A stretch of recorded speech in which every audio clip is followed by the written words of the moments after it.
how did you go from Curtis to Cowie? So it's kind of a funny story. Me and my dad, had this battle about me racing motocross. And that's all I wanted to do. I want to be a supercross rider. I just wanted to fly in the air. That's all I care about. Well, he wouldn't let me. He didn't want to feed me from a wheelchair, and I get that.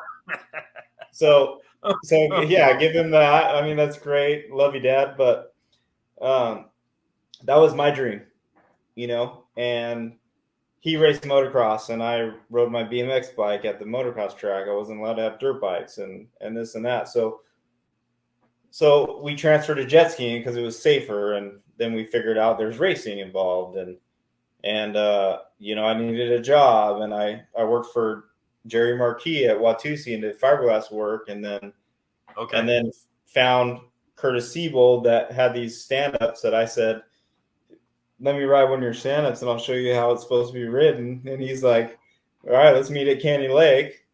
And all he did was, talk down on me and, tell me you can't even keep the pump hooked up. Yeah, you're fast, but you suck. And, he actually brought me down as a kid when you're a kid, you think you're tough. You walk around like a rooster and all that stuff. Well, he really coached me to be like very humble.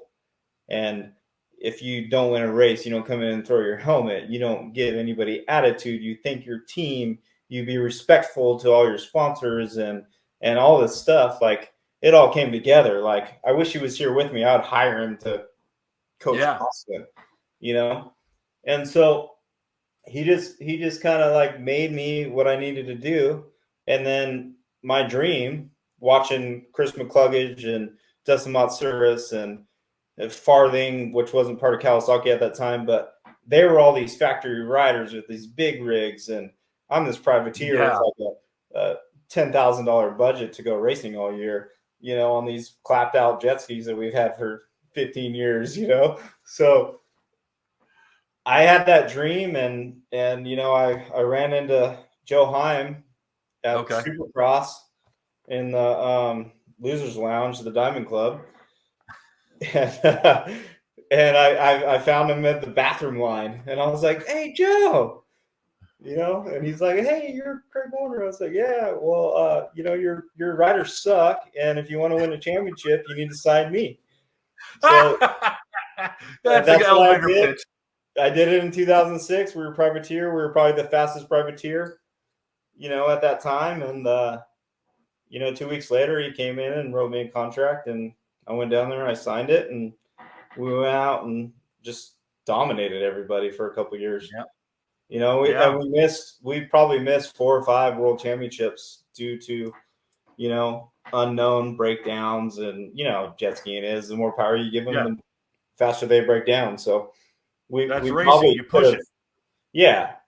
So that's kind of how it happened. Was stand up went to runabout because the money was in the runabout at that time. Okay.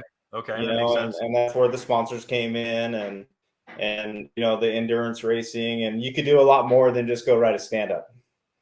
Right. So that's where we went, and I just listened to Kawasaki, and I just kind of did what they told me to do. Hey guys, thanks for hanging out. This clip was taken from our weekly podcast that we record here every Sunday night at 8 p.m. Eastern Standard Time. If you want to watch the whole video, you can go to the Watercraft Journal's YouTube channel, go to playlists, and then click on live sessions. You're going to see it there. Otherwise, go ahead and leave a like, a comment, and definitely subscribe to the channel. It helps us grow. And again, thanks again for watching our videos, and we hope to see you soon.